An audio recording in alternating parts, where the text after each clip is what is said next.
Hi friends, Hindi recorded channel में आप सभी का स्वागत है। दोस्तों, जैसा कि हम सभी जानते हैं कि प्रत्येक भाषा में कई शब्द ऐसे होते हैं जिनके उच्चारण और वर्तनी में बहुत कम भिन्नता होती है, यानी कि जिनके बोलने में और जिनकी स्पेलिंग लिखने में बहुत कम आपको अंतर देखने को मिलता है। किंतु जब अर्थ की दृष्टि से हम उन्हें देखते हैं तो उनके जो अर्थ होते हैं वो बिल्कुल अलग होते हैं। दोस्तों, ऐसे शब्दों को हम युग्म शब्द कहते हैं। इस प्रकार के शब्द युग्मों के ज्ञान के अभाव में अर्थ का अनर्थ हो सकता है। दोस्तों, होता क्या है कि हम जनरली सभी के साथ ऐसी प्रॉब्लम आती है, श सा और इस तरह के जब हम शब्द लिखते हैं तो हम ध्यान नहीं देते और छोटी छोटी गलतियां कर देते हैं। मानते हैं कि ये गलती हमारे लिए एक छोटी सी है, लेकिन यही एक छोटी सी गलती उस अर्थ के जो उसका अर्थ निकलता है वो बिल्कुल अनर्थ कर देता है, अर्थ को ही अनर्थ बना देता है। इसलिए जब भी हम हिंदी भाषा में, खास तौर से मैं हमेशा कहती हूँ कि हिंदी भाषा जैसे बोली जाती है वैसे लिखी जाती है, या फिर इसको जैसे हम लिखते हैं इसका उच्चारण भी वैसे करते हैं। सिर्फ ध्यान देने वाली बात है, आप अपना थोड़ा सा इसको जब ध्यान से सुनेंगे, ध्यान से लिखेंगे तो इस तरह की गलतियां करने से बच सकते हैं। इन्हीं गलतियों से बचने के लिए हम जानेंगे युग्म शब्दों के बारे में और हम चर्चा करेंगे कि कैसे शब्दों में थोड़ा थोड़ा अंतर ही उस शब्द के अर्थ को चेंज कर रहा है। तो चलिए दोस्तों, जानते हैं अपने हिंदी भाषा के महत्वपूर्ण युग्म शब्द जो कि हमें सुनने में एक जैसे लगते हैं, लेकिन अर्थ में और वर्तनी में, स्पेलिंग में उनमें थोड़ा बहुत मिस्टेक होता है, थोड़ा बहुत अंतर होता है। तो चलिए दोस्तों, आज का पहला शब्द है अंगार। ध्यान से सुनना, मेरे उच्चारण को भी ध्यान देना और आपको जब सुनते वक्त इस वीडियो में एक एक शब्द को ध्यान से भी देखना है। अंगार, अंगार का अर्थ है अंगारे और अगार, इसमें सिर्फ बिंदु का फर्क है और शब्द का फर्क है कि अंगार, अंगारे, अगार, आगे। इसी प्रकार अंचल और अंचला, अंचल का अर्थ है साड़ी का छोर और अंचला होता है साधुओं का जो वस्त्र होता है। अब देखिए, अंचित और अचित एक बिंदी का फर्क है। अंचित का अर्थ है गुंथा हुआ, पूजित, और अचित का अर्थ है जड़ और या फिर चेतन रहित। देखिए, अंजित, अजित, अंजित का अर्थ है काजल युक्त और अजीत का अर्थ है जो जीता ना गया हो। अंजन और अजन, सिर्फ छोटे छोटे फर्क है, आप शब्दों को देख रहे हैं ना। अंजन और अजन, अंजन का अर्थ है काजल और अजन का अर्थ है अजन्मा, निर्जन। कितना फर्क है दोस्तों, जब हम अर्थ में देखते हैं। हो गई ना छोटी सी बात कि मैंने बिंदी नहीं लगाई, बिंदी लगानी रह गई, लिखना था अंजन और लिखा है अजन। और अर्थ देखिए, अंजन का काजल था और अजन का रह गया अजन्मा या फिर निर्जन। शब्द जो भी वाक्य होगा उसमें उसका अनर्थ हो जाएगा अर्थ का। अंतर, अंतर का अर्थ होता है फर्क और अतर का अर्थ होता है इत्र। अंगद, अंगद का अर्थ है बाली पुत्र या फिर बाजूबंद और अगध का अर्थ होता है निरोग। अनाल, अनाल का अर्थ है आग और जबकि अनिल का अर्थ होता है हवा। अचल का अर्थ है पर्वत और अचला का अर्थ है पृथ्वी। आ की मात्रा का फर्क है सिर्फ। अचर, ना चलने वाला, और अचिर, शीघ्र या फिर नवीन। आप देख रहे हैं शब्दों में कितने छोटे छोटे फर्क है वर्तनी में, और अर्थ क्या फर्क, बिल्कुल अर्थ उसका बिल्कुल अलग हो जाता है। अथक, जो ना थकता हो, और अकथ, अकथनीय। अनादि, जिसका आरंभ ही नहीं है, और अन आदि, अन्नादि, अन्न वगैरह, अनाज आदि।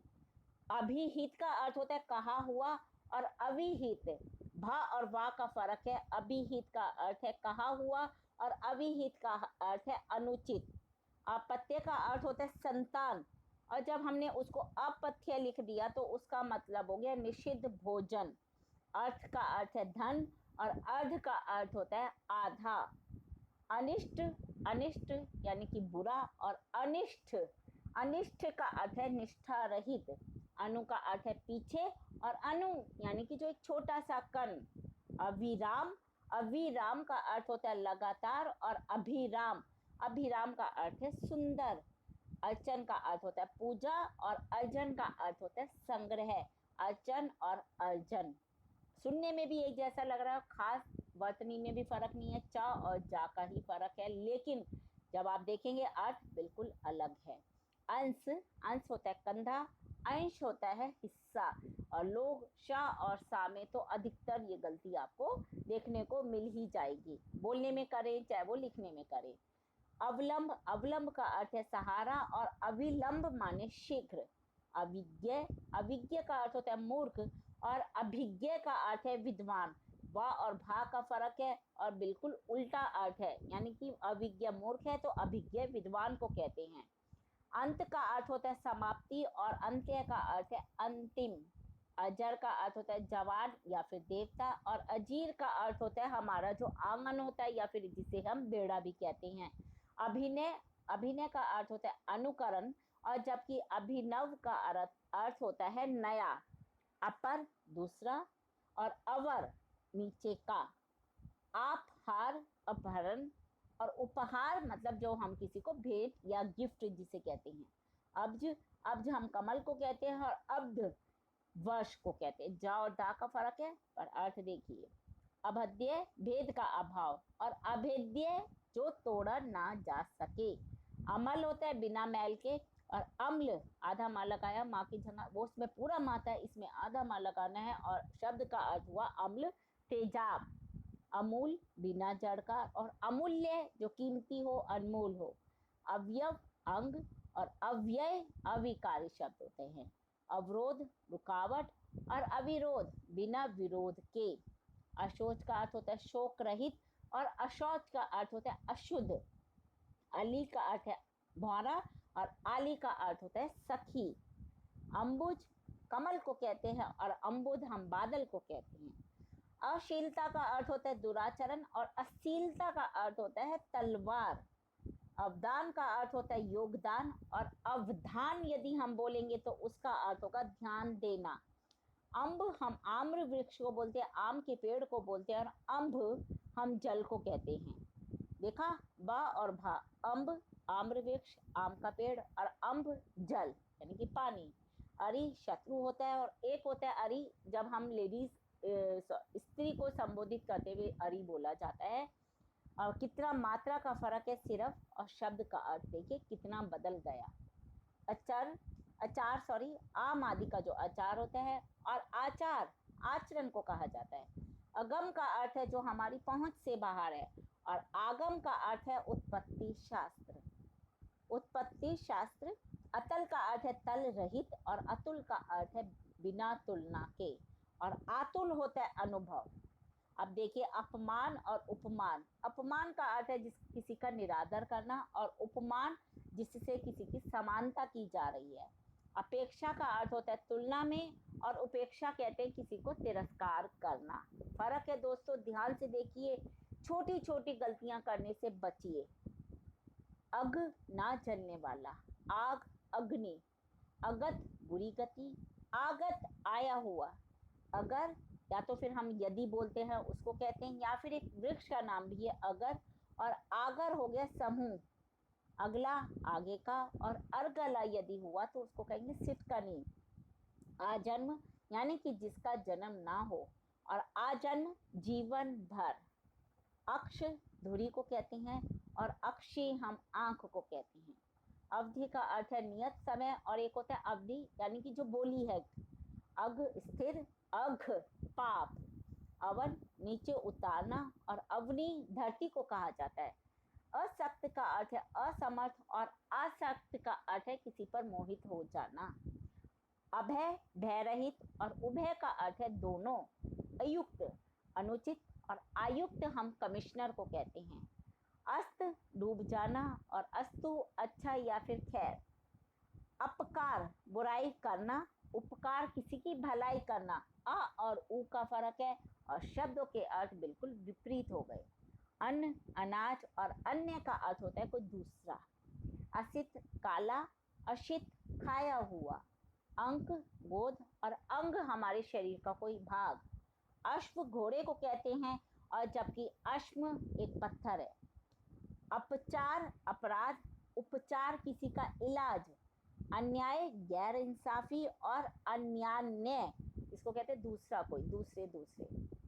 आकर, आकर होता है खजाना और आकार होता है कोई बनावट। आभरण गहने को कहते हैं और आवरण होता है किसी को ढकना। आदि का अर्थ है प्रारंभ और आदि होता है अभ्यस्त या फिर हमारी कोई आदत होना। आसन बिछोना और आसन यानी कि अपने समीप, समीप। आपात पतन और आपाद चरण से। इतर दूसरा, इत्र जो कि जिसे हम परफ्यूम भी कहते हैं, पुष्पसार। इति समाप्ति और इति देव दैव आपत्ति। इंदिरा का अर्थ है इंद्र की पत्नी और इंदिरा लक्ष्मी को कहती हैं। उर हृदय और उरु बड़ा या फिर विस्तृत। उबारना का अर्थ होता है बचना और उभारना का मतलब है ऊंचा उठाना।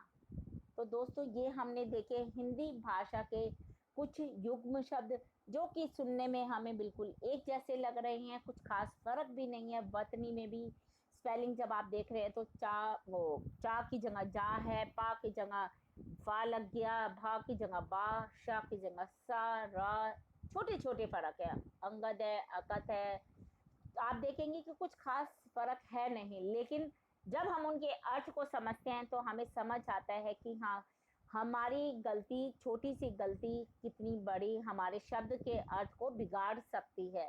तो दोस्तों फिर से कहती हूँ कि हिंदी भाषा में गलतियाँ करने से बचिए, किसी भी भाषा की हों, गलतियाँ करने से बचिए। सिर्फ थोड़ा सा ध्यान देना है और आसानी से हम शुद्ध शब्द, शुद्ध भाषा लिख सकते हैं, उसमें कोई ज़्यादा दिक्कत नहीं होती। इसी प्रकार और भी नए युग्म शब्दों को जानने के लिए आपको मेरे इस चैनल को लाइक और सब्सक्राइब करना होगा। अगले अध्याय में हम आगे के और भी महत्वपूर्ण युग्म शब्दों पर चर्चा करेंगे। दोस्तों आपका दिन शुभ हो। धन्यवाद दोस्तों।